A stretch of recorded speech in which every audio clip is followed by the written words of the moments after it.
Hello दोस्तों, स्वागत है आपका अपनी यूट्यूब चैनल मंथन ऑनलाइन क्लासेस में। बिहार मैट्रिक 2022 में पूछे जाने वाले ऑब्जेक्टिव मॉडल टेस्ट सीरीज़ 5 को लेकर हम उपस्थित हुए हैं। तो बढ़ते हैं आज के हम अपने पहले प्रश्न की तरफ। और आज का हमारा पहला प्रश्न देखेंगे। पहला प्रश्न कह रहा है कि हिंद चीन में कौन सा राष्ट्र शामिल नहीं है। हिंद चीन में कौन सा राष्ट्र शामिल नहीं है। तो आपका ऑप्शन नंबर सी सही होगा, यानी कि चीन एक ऐसा राष्ट्र था जो हिंद चीन में शामिल नहीं था। अगला प्रश्न देखते हैं। अगला प्रश्न कहता है कि वियना कांग्रेस कब हुआ था। तो वियना कांग्रेस आपका 1815 ईस्वी में हुआ था। ठीक है, आगे बढ़ते हैं अगले प्रश्न की तरफ। अगला प्रश्न हमारा कहता है कि भारत में गद्दर पार्टी की स्थापना किसने की। भारत में गद्दर पार्टी की स्थापना किसने की। तो आपका ऑप्शन नंबर सी सही हो जाएगा, लाला हरदयाल ने की थी। ठीक है, अगला प्रश्न देखेंगे। अगला प्रश्न हमारा कहता है कि द्वितीय महायुद्ध के बाद यूरोप में किस संस्था का उदय आर्थिक दुष्प्रभावों को समाप्त करने के लिए हुआ था। तो आपका ऑप्शन नंबर ए सही हो जाएगा, सार्क के दुष्प्रभावों को समाप्त करने के लिए इसका उदय हुआ था। ठीक है, आगे बढ़ते हैं अगले प्रश्न की तरफ। अगला प्रश्न हमारा कहता है कि नरोत्तम सिहानु किस देश के शासक थे। नरोत्तम सिहानु किस देश के शासक थे। तो आपका ऑप्शन नंबर डी सही होगा, वे कंबोडिया के शासक थे। अगला प्रश्न देखेंगे। अगला प्रश्न कह रहा है कि वाष्प चलित इंजन का आविष्कार किसने किया था। तो आपका ऑप्शन नंबर बी सही होगा, जेम्स वाट ने किया था। ठीक है, आगे बढ़ते हैं अगले प्रश्न की तरफ।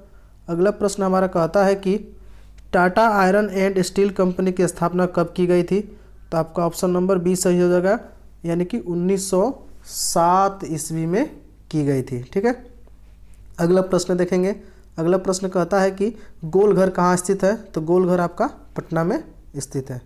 ठीक है, आगे बढ़ते हैं अगले प्रश्न की तरफ। अगला प्रश्न हमारा कहता है कि किस अमेरिका राष्ट्रपति ने न्यू डील लागू की। किस अमेरिका राष्ट्रपति ने न्यू डील लागू की। तो आपका ऑप्शन हो जाएगा एफ.डी. रूजवेल्ट ने न्यू डील को लागू किया था। ठीक है, अगला प्रश्न देखेंगे। अगला प्रश्न हमारा कहता है कि नेपोलियन संहिता किस वर्ष लागू की गई। नेपोलियन संहिता किस वर्ष लागू की गई थी। तो आपका ऑप्शन सही हो जाएगा, 1804 ईस्वी में ये लागू की गई थी। ठीक है, आगे बढ़ते हैं अगले प्रश्न की तरफ। अगला प्रश्न हमारा कहता है कि फ्रैंकफर्ट की संधि कब हुई। फ्रैंकफर्ट की संधि कब हुई। तो आपका ऑप्शन डी सही होगा, 1871 ईस्वी में हुई थी।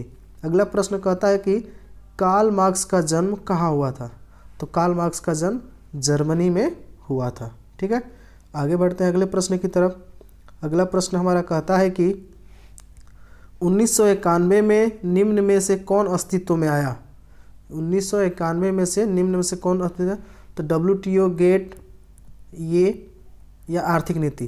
तो आर्थिक नीति आप जानते हैं कि 1921 में लागू किया गया था, इसलिए इसमें से आपका आंसर सही होगा डी, यानी कि इसमें से कोई नहीं, यानी कि ये सभी क्या है, गलत है। ठीक है, तो बढ़ते हैं अगले प्रश्न की तरफ। अगला प्रश्न हम देखेंगे। अगला प्रश्न कहता है कि इन आर्थिक क्रियाओं में कौन प्राथमिक क्षेत्र से संबंधित नहीं है। ध्यान से देखना है, इनमें कौन सा ऐसा क्षेत्र है जो प्राथमिक क्षेत्र से संबंधित नहीं है। तो हो जाएगा आपका option number B, banking. Banking हालांकि तृतीय क्षेत्र में आता है, इसलिए वह प्राथमिक क्षेत्र से संबंधित नहीं है। ठीक है, आगे बढ़ते हैं अगले प्रश्न की तरफ। और अगला प्रश्न हमारा कहता है कि जमशेदपुर, दुर्गापुर, भिलाई और सेलम किस उद्योग के केंद्र हैं। जमशेदपुर, दुर्गापुर, भिलाई और सेलम किस तरह के उद्योग है या किस तरह के प्रोडक्शन वहाँ पे की जाती है। तो आपका ऑप्शन हो जाएगा सी, आयरन और स्टील की कंपनियां हैं। ठीक है, अगला प्रश्न देखेंगे। अगला प्रश्न कहता है कि प्रति व्यक्ति आय का आशय है। आपका ऑप्शन नंबर बी सही है, औसत आय, यानी कि प्रति व्यक्ति आय आपके औसत आय से गणना की जाती है या उसके द्वारा अनुमान लगाया जाता है। अगला प्रश्न देखेंगे। अगला प्रश्न हमारा कहता है कि राष्ट्रीय विकास परिषद का गठन कब हुआ। राष्ट्रीय विकास परिषद का गठन कब हुआ। तो हो जाएगा आपका ऑप्शन नंबर सी, 1952 ईस्वी में हुआ था। ठीक है, अगला प्रश्न देखेंगे। अगला प्रश्न पूछ रहा है कि बांग्लादेश की मुद्रा क्या है। बांग्लादेश की मुद्रा क्या है, तो आपका ऑप्शन नंबर डी सही होगा, टाका। क्या हो जाएगा, टाका। ठीक है, आगे बढ़ते हैं अगले प्रश्न की तरफ। और अगला प्रश्न हमारा कहता है कि राष्ट्रीय आय का अर्थ है, राष्ट्रीय आय का अर्थ है उत्पादन के साधनों की आय, यानी कि भारत में जितने भी प्रकार के उत्पादन होते हैं उसकी आय राष्ट्रीय आय का अर्थ से सम्मिलित किया जा सकता है, या उसी के आय पर द्वारा टैक्सों को इकट्ठा करके राष्ट्रीय आय बनता है। ठीक है, आगे बढ़ते हैं अगले प्रश्न की तरफ। अगला प्रश्न हमारा कहता है कि भारत में उपभोक्ता संरक्षण कानून कब लागू हुआ। उपभोक्ता संरक्षण कानून आपका 1986 ईस्वी में, यानी कि ऑप्शन नंबर बी सही हो जाएगा, 1986 ईस्वी में लागू हुआ था। ठीक है, आगे बढ़ते हैं अगले प्रश्न की तरफ।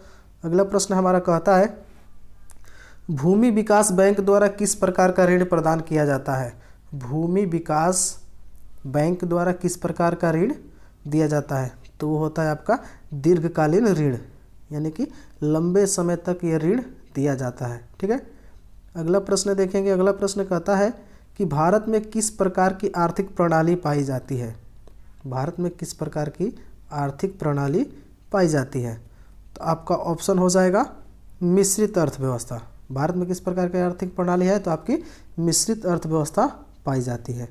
ठीक है, आगे बढ़ते हैं अगले प्रश्न की तरफ।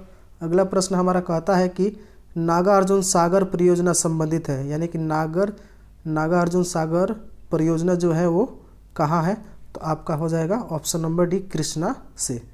ठीक है, कृष्णा नदी पर नागार्जुन सागर परियोजना बना हुआ है। ठीक है, आगे बढ़ते हैं अगले प्रश्न की तरफ। अगला प्रश्न हमारा कहता है कि 26 दिसंबर 2004 को विश्व का कौन सा भाग सुनामी से प्रभावित हुआ था। 26 दिसंबर 2004 को विश्व का कौन सा भाग सुनामी से प्रभावित हुआ था, तो आपका ऑप्शन नंबर डी सही हो जाएगा, बंगाल की खाड़ी। ठीक है, बंगाल की खाड़ी ज़्यादा प्रभावित हुई थी। आगे बढ़ते हैं अगले प्रश्न की तरफ। अगला प्रश्न हमारा कहता है कि सामान्य संचार व्यवस्था के बाधित होने का मुख्य कारण क्या है। सामान्य संचार व्यवस्था बाधित होने का मुख्य कारण क्या है, तो केबल का टूट जाना, यानी कि जब तार टूट जाती है तो सामान्य संचार सेवा अस्त व्यस्त हो जाती है। ठीक है, अगला प्रश्न देखेंगे। अगला प्रश्न कह रहा है कि बाढ़ क्षति पहुंचाती है, यानी कि बाढ़ से होने वाली क्या क्या हानियां हैं, तो बाढ़ से होने वाली हानियां फसलों को भी होता है, पशुओं को भी होता है और भवनों को भी होता है, इसलिए आपका ऑप्शन डी सही होगा, उपरोक्त सभी। ठीक है, तो बाढ़ से होने वाली हानियां तीन दिए गए ऑप्शन सभी के सभी सही, इसलिए आपका ऑप्शन नंबर डी सही हो जाएगा। ठीक है, आगे बढ़ते हैं अगले प्रश्न की तरफ। अगला प्रश्न हमारा कहता है स्वर्णिम चतुर्भुज संबंधित है, तो स्वर्णिम चतुर्भुज जो है वो एक प्रकार का सड़क मार्ग है और ये सड़क मार्ग से संबंधित है। अगला प्रश्न देखेंगे। अगला प्रश्न कहता है कि बाढ़ के समय लोगों को जाना चाहिए, बाढ़ के समय लोगों को कहाँ जाना चाहिए, तो आपका ऑप्शन नंबर सी होगा उच्च भूमि पर, यानी कि ऊंचे जो सबसे ऊंचे है जहाँ तक पानी न पहुँचता हो वहाँ पे जाकर बाढ़ से बचने का प्रबंधन करना चाहिए। ठीक है, आगे बढ़ते हैं अगले प्रश्न की तरफ। अगला प्रश्न हमारा कहता है कि निम्न में से कौन क्षेत्रीय राजनीतिक दल है, यानी कौन सा ऐसा राजनीतिक दल है जो केवल राज्य में ही या राज्य तक ही सीमित है, तो आपका हो जाएगा ऑप्शन नंबर सी जनता दल यूनाइटेड, जो इस समय सत्तारूढ़ है, या कह सकते हैं कि इस समय उसकी सरकार बिहार में चल रही है। अगला प्रश्न देखेंगे। अगला प्रश्न हमारा कहता है कि पंचायत के चुनाव कौन करवाता है, यानी कि जो पंचायती चुनाव होता है वह कौन करवाता है, तो आपका ऑप्शन हो जाएगा राज्य चुनाव आयोग। कौन सा हो जाएगा, राज्य चुनाव आयोग पंचायत का चुनाव करवाता है। ठीक है, आगे बढ़ते हैं अगले प्रश्न की तरफ। अगला प्रश्न हमारा कहता है कि भारत के किस राज्य से पंचायती राज की शुरुआत हुई, यानी कि भारत के किस राज्य से पंचायती राज की शुरुआत हुई, तो सबसे पहले पंचायती चुनाव आपके राजस्थान में हुए थे। कहाँ हुए थे, राजस्थान में। ठीक है, अगला प्रश्न देखेंगे। अगला प्रश्न हमारा कहता है कि वर्ष 1975 भारतीय राजनीति में किस लिए जाना जाता है, तो आपका ऑप्शन नंबर सी सही होगा। क्यों, क्योंकि ये उस वक्त देश में आपातकाल इमरजेंसी लागू हुआ था जो 2 वर्षों तक चला था, और इस 2 वर्षों में इसी जब से ये इमरजेंसी आपातकाल लागू हुआ, इसीलिए भारतीय राजनीति 1975 का ज़्यादा नाम हो गया था। ठीक है, आगे बढ़ते हैं अगले प्रश्न की तरफ। अगला प्रश्न हमारा कहता है कि ताड़ी विद्रोह आंदोलन या ताड़ी विरोधी आंदोलन किस प्रांत से शुरू हुआ था? तो आपका ऑप्शन हो जाएगा सी, आंध्र प्रदेश से ताड़ी विरोधी आंदोलन की शुरुआत हुई थी। अगला कह रहा है कि धर्म को समुदाय के मुख्य आधार कौन मानता है? धर्म को समुदाय का मुख्य आधार कौन मानता है? तो सांप्रदायिक, यानी कि समाज में रहने वाले लोग धर्म को समुदाय का मुख्य आधार मानते हैं। ठीक है, अगला प्रश्न देखेंगे। अगला प्रश्न कहता है कि सत्ता में साझेदारी सही है, यानी कि सत्ता में साझेदारी सही है, और इसका आपका आंसर हो जाएगा कि ये क्या करती है? विभिन्न समुदायों के बीच टकराव कम करती है, यानी कि कई पार्टियां मिलकर एक सत्ता बना देती है जिसमें अलग अलग कास्ट के लोग रहते हैं, जिससे दंगे फसाद या आपसी टकराव को कम करने का मार्गदर्शन देती है। ठीक है, आगे बढ़ते हैं अगले प्रश्न की तरफ। अगला प्रश्न हमारा कहता है कि नेपाल में सप्तदलीय गठबंधन का मुख्य उद्देश्य क्या है? तो सप्तदलीय गठबंधन का मुख्य उद्देश्य है आपका भारत नेपाल के बीच संबंधों को बेहतर बनाना। क्या हो जाएगा? ऑप्शन नंबर आपका सी सही होगा। ठीक है, बढ़ते हैं अगले प्रश्न की तरफ। अगला प्रश्न हमारा कहता है कि भारत के इन राज्यों में कौन कोयले का सबसे बड़ा उत्पादक है? तो आपका ऑप्शन हो जाएगा बी, झारखंड। यानी कि दिए गए ऑप्शन में से कौन सही है? तो ऑप्शन में झारखंड, पश्चिम बंगाल, झारखंड, उड़ीसा और छत्तीसगढ़ में सबसे ज़्यादा कोयला उत्पादन करने वाला राज्य है तो वो है आपका झारखंड। ठीक है, आगे बढ़ते हैं अगले प्रश्न की तरफ। अगला प्रश्न हमारा कहता है कि सौर ऊर्जा के उत्पादन के लिए सर्वाधिक उपयुक्त राज्य कौन सा है? यानी कि कहाँ सौर ऊर्जा का सबसे ज़्यादा उत्पादन किया जा सकता है? तो हो जाएगा आपका ऑप्शन नंबर सी, यानी कि राजस्थान। आगे बढ़ते हैं अगले प्रश्न की तरफ। अगला प्रश्न हमारा कहता है कि बिहार को पहली नदी घाटी परियोजना कौन है? यानी कि बिहार में बनने वाली पहली नदी घाटी परियोजना कौन है? तो आपका ऑप्शन हो जाएगा कोसी नदी घाटी परियोजना। यानी कि सबसे पहले बिहार में जो नदी घाटी परियोजना बनी थी वो कौन सी बनी थी? तो कोसी नदी घाटी परियोजना। आगे बढ़ते हैं अगले प्रश्न की तरफ। अगला प्रश्न हमारा कहता है कि सुंदरवन टाइगर रिजर्व कहाँ है? सुंदरवन टाइगर रिजर्व कहाँ है? तो ये हो जाएगा आपका ऑप्शन नंबर ए, पश्चिम बंगाल में। कहाँ है? तो पश्चिम बंगाल में। बढ़ते हैं अगले प्रश्न की तरफ। अगला प्रश्न हमारा कहता है कि भारत में सबसे लंबा बांध कौन है? भारत में सबसे लंबा बांध कौन है? तो आपका हो जाएगा ऑप्शन नंबर सी, हीराकुंड बांध। ये सबसे लंबा बांध है। अगला प्रश्न देखेंगे। अगला प्रश्न हमारा कहता है कि कौन प्राथमिक ऊर्जा का उदाहरण नहीं है? यानी किससे प्राथमिक ऊर्जा की प्राप्ति नहीं होगी? तो होता है आपका विद्युत। अगला प्रश्न देखेंगे। अगला प्रश्न हमारा कहता है कि पूर्व मध्य रेल का मुख्यालय कहाँ है? पूर्व मध्य रेल का मुख्यालय कहाँ है? तो आपका ऑप्शन नंबर डी हो जाएगा हाजीपुर। कहाँ हो जाएगा? हाजीपुर। अगला प्रश्न देखेंगे। अगला प्रश्न पूछ रहा है कि चावल है, चावल है, यानी कि चावल किस प्रकार का फसल है? तो चावल आपका जो हो जाएगा ऑप्शन नंबर ए, खरीफ फसल है। चावल क्या है? तो चावल एक प्रकार का खरीफ फसल है। आगे बढ़ते हैं अगले प्रश्न की तरफ। अगला प्रश्न हमारा कहता है कि निम्न में से कौन निजी क्षेत्र की कंपनी नहीं है? यानी कौन ऐसा है जो निजी कंपनी का क्षेत्र नहीं है? तो हो जाएगा आपका option number C, SAIL. SAIL एक ऐसी कंपनी है जो निजी क्षेत्र की नहीं है और वो किसकी है? पूर्ण रूप से सरकारी कंपनी है। अगला प्रश्न देखेंगे। अगला प्रश्न हमारा कहता है कि कौन खनिज कोडरमा से संबंधित है? कौन खनिज कोडरमा से संबंधित है? तो आपका ऑप्शन नंबर बी सही हो जाएगा, यानी कि अभ्रक। अभ्रक जो है वो कोडरमा से संबंधित है। ठीक है, आगे बढ़ते हैं अगले प्रश्न की तरफ। अगला प्रश्न हमारा कहता है कि ऑपरेशन फ्लड का दूसरा नाम क्या है? ऑपरेशन फ्लड का दूसरा नाम क्या है? तो ऑपरेशन फ्लड का दूसरा नाम श्वेत क्रांति है, जो किससे संबंधित है? दूध से संबंधित, यानी कि दूध उत्पादन से संबंधित है। ठीक है, आगे बढ़ते हैं अगले प्रश्न की तरफ। अगला प्रश्न हमारा कहता है कि लीची के उत्पादन के लिए बिहार के कौन 2 जिले प्रसिद्ध हैं? यानी कि लीची का सबसे या लीची के उत्पादन के लिए 2 जिले कौन है जो सबसे ज़्यादा प्रसिद्ध हैं? तो आपका ऑप्शन नंबर डी हो जाएगा, मुजफ्फरपुर और वैशाली। आगे बढ़ते हैं अगले प्रश्न की तरफ। अगला प्रश्न हमारा कहता है कि आय तथा उपभोग का अंतर, आय तथा उपभोग का अंतर क्या कहलाता है? तो आपका हो जाएगा ऑप्शन नंबर सी, बचत कहलाता है। आय तथा उपभोग का अंतर बचत कहलाता है। आगे बढ़ते हैं अगले प्रश्न की तरफ। अगला प्रश्न कहता है कि इनमें से कौन व्यापारिक बैंक की जमा का प्रकार नहीं है? इनमें से कौन व्यापारिक बैंक की जमा का प्रकार नहीं है? तो आपका ऑप्शन हो जाएगा अधिविकर्ष।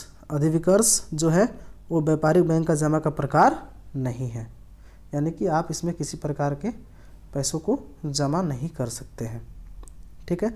अगला प्रश्न हमारा कहता है कि पूंजी बाजार में किस प्रकार के ऋणों का लेन देन होता है? पूंजी बाजार में किस प्रकार के ऋणों का लेन देन होता है? तो हो जाएगा आपका दीर्घकालीन, ऑप्शन नंबर बी, दीर्घकालीन ऋण लेन देन होता है। आगे बढ़ते हैं अगले प्रश्न की तरफ। अगला प्रश्न हमारा कहता है कि किसने कहा ग्राहक हमारी दुकान में आने वाला सबसे महत्वपूर्ण व्यक्ति है और वो हम पर निर्भर नहीं, हम उन पर निर्भर है? और ये किसके द्वारा कहा गया है? तो हो जाएगा आपका ऑप्शन नंबर सी, महात्मा गांधी के द्वारा यह बात कही गई है। ठीक है। आगे बढ़ते हैं अगले प्रश्न की तरफ। अगला प्रश्न हमारा कहता है इनमें से कौन गैर आर्थिक आधारभूत संरचना के घटक हैं? आधारभूत संरचना के कौन घटक हैं? तो आपका ऑप्शन हो जाएगा शिक्षा। शिक्षा आर्थिक संरचना के गैर आधार घटक हैं। ठीक है। आगे बढ़ते हैं अगले प्रश्न की तरफ। अगला प्रश्न हमारा कहता है कि इनमें से ऊर्जा का गैर परंपरागत स्रोत कौन सा है? तो गैर परंपरागत स्रोत हो जाएगा आपका ज्वारीय ऊर्जा। कौन सा ऊर्जा हो जाएगा? ज्वारीय ऊर्जा। ठीक है। आगे बढ़ते हैं अगले प्रश्न की तरफ। अगला प्रश्न हमारा कहता है कि गोंडवाना समूह के कोयले का निर्माण कब हुआ था? गोंडवाना समूह का कोयले का निर्माण कब हुआ था? तो लगभग 20 लाख वर्ष पूर्व कोयले का निर्माण हुआ था। अगला प्रश्न देखेंगे। अगला प्रश्न कहता है कि निम्न में से खरीफ की फसल कौन है? यानी कि दिए गए ऑप्शनों में से खरीफ की फसल कौन है? तो आपका ऑप्शन हो जाएगा बी, मक्का। हालांकि चावल भी आपकी खरीफ फसल है। ठीक है।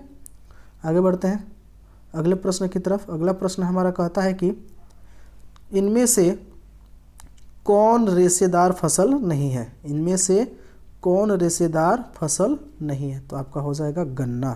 क्या हो जाएगा? गन्ना। अगला प्रश्न कहता है कि कंडला विशेष आर्थिक क्षेत्र कहाँ है? कंडला विशेष आर्थिक क्षेत्र कहाँ है? तो आपका ऑप्शन नंबर बी सही होगा, गुजरात में वह स्थित है। ठीक है।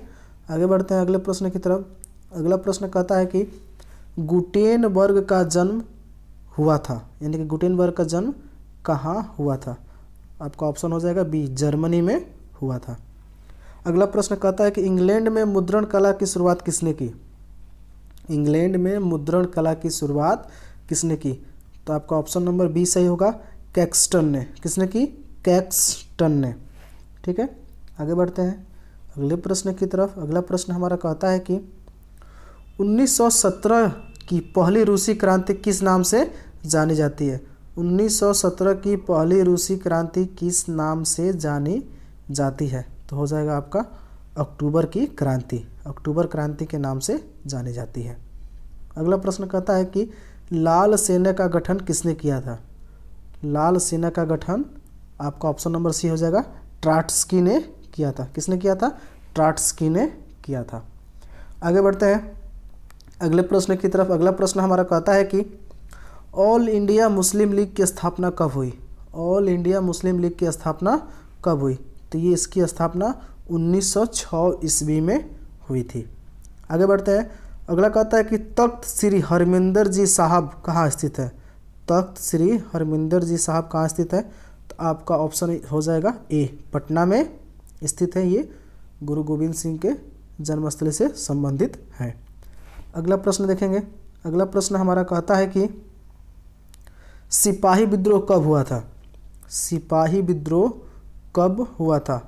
तो ये हो जाएगा आपका ऑप्शन नंबर बी, 1857 ईस्वी के करीब हुआ था सिपाही विद्रोह।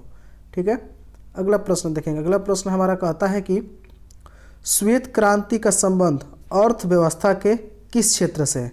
तो श्वेत क्रांति का संबंध जो है वो दूध उत्पादन से है, और दूध उत्पादन जो आता है वो प्राथमिक क्षेत्र में आता है, इसलिए आपका ऑप्शन नंबर ए सही होगा। ठीक है, आगे बढ़ते हैं अगले प्रश्न की तरफ। अगला प्रश्न हमारा कहता है कि बिहार दिवस कब मनाया जाता है? बिहार दिवस कब मनाया जाता है? तो हर साल बिहार दिवस 22 मार्च को मनाया जाता है। आगे बढ़ते हैं अगले प्रश्न की तरफ। अगला प्रश्न कहता है कि सबसे बड़ा पशु मेला का आयोजन किया जाता है, यानी कि कहाँ किया जाता है? तो आपका ऑप्शन नंबर ये सही हो जाएगा, सोनपुर में सबसे बड़ा पशु मेला लगता है। ठीक है, अगला प्रश्न देखेंगे। अगला प्रश्न कहता है कि सासाराम में किस ऐतिहासिक शासक का मकबरा स्थित है? सासाराम में किस ऐतिहासिक शासक का मकबरा स्थित है? तो आपका ऑप्शन नंबर सी सही हो जाएगा, शेर शाह सूरी की मकबरा स्थित है। अगला प्रश्न देखेंगे। अगला प्रश्न कहता है कि फ्लाइंग शटल मशीन का आविष्कार किसने किया था? तो फ्लाइंग शटल मशीन का आविष्कार आपके जॉन्स के ने किया था। बढ़ते हैं अगले प्रश्न की तरफ। अगला प्रश्न हमारा कहता है कि दुर्गापुर स्टील प्लांट किस राज्य में स्थित है? दुर्गापुर स्टील प्लांट किस राज्य में स्थित है? तो आपका ऑप्शन नंबर हो जाएगा सी, पश्चिम बंगाल में स्थित है। अगला प्रश्न देखेंगे। अगला प्रश्न कहता है कि सेडान युद्ध कब हुआ था? यानी कि सेडान का युद्ध कब हुआ था? तो आपका ऑप्शन नंबर बी सही होगा, 1870 ईस्वी में हुआ था। ठीक है, आगे बढ़ते हैं अगले प्रश्न की तरफ। अगला प्रश्न हमारा कहता है कि हिगेल कौन था? हिगेल कौन था? तो हिगेल एक प्रकार का दार्शनिक था जो भारत घूमने आया था। अगला प्रश्न देखेंगे। अगला प्रश्न हमारा कहता है कि मार्च 1946 में फ्रांस और वियतनाम के बीच होने वाले समझौते को किस नाम से जाना जाता है? तो आपका ऑप्शन नंबर बी हो जाएगा, हनोई समझौते के नाम से जाना जाता है। ठीक है, आगे बढ़ते हैं अगले प्रश्न की तरफ। और अगला प्रश्न हमारा कहता है कि बंगाल विभाजन कब निरस्त किया गया, यानी कि बंगाल विभाजन कब समाप्त कर दिया गया? तो आपका ऑप्शन हो जाएगा ए, 1905 में ये समाप्त कर दिया गया था। ठीक है, अगला प्रश्न देखेंगे। किस भूकंपीय तरंग की गहनता सबसे कम होती है? किस भूकंपीय तरंग की गहनता सबसे कम होती है? तो आपका हो जाएगा ऑप्शन नंबर बी, यानी कि एस तरंग को की गहनता सबसे कम होती है। ठीक है, आगे बढ़ते हैं अगले प्रश्न की तरफ। अगला प्रश्न हमारा कहता है कि कुल जल का कितना प्रतिशत भाग महासागरों में है? यानी कि पृथ्वी पर पाए जाने वाले संपूर्ण जल का कितना भाग महासागरों में स्थित है? तो आपका ऑप्शन नंबर डी हो जाएगा, लगभग 97%, यानी कि 97% भाग कहाँ है? यानी कि महासागरों में विलय है या उसी में पाया जाता है। अगला प्रश्न देखेंगे। अगला प्रश्न कह रहा है कि बिहार की किस नदी पर नदी घाटी परियोजना नहीं है? यानी कि बिहार में ऐसा कौन सी नदी है जिस पर एक भी परियोजना नहीं बनी है? तो हो जाएगा आपका option number D, Punpun river पर किसी भी प्रकार की परियोजना नहीं है। ठीक है, आगे बढ़ते हैं अगले प्रश्न की तरफ। अगला प्रश्न कहता है कि गेहूँ फसल है, गेहूँ किस प्रकार की फसल है? तो आपका हो जाएगा ऑप्शन नंबर बी, रबी, यानी कि रबी फसल है गेहूँ आपका। ठीक है, अगला प्रश्न कह रहा है कि बलवंत राय मेहता समिति का संबंध इनमें से किससे है? यानी कि इनमें से किससे है? तो ये हो जाएगा आपका ऑप्शन नंबर बी, यानी कि पंचायती राज व्यवस्था। ठीक है, तो दोस्तों आज का हमारा टेस्ट सीरीज का टोटल 80 क्वेश्चन यहाँ पे समाप्त होता है। मिलेंगे हम लोग अगले वीडियो में, तब तक हमारे इस वीडियो को लाइक, सब्सक्राइब और दोस्तों के साथ शेयर करें, ताकि जो भी बच्चे तैयारी में जुड़े हुए हैं वो अच्छे से अच्छे नंबर ला सकें। मिलेंगे हम लोग अगले वीडियो में एक नए टेस्ट सीरीज के साथ, तब तक के लिए धन्यवाद।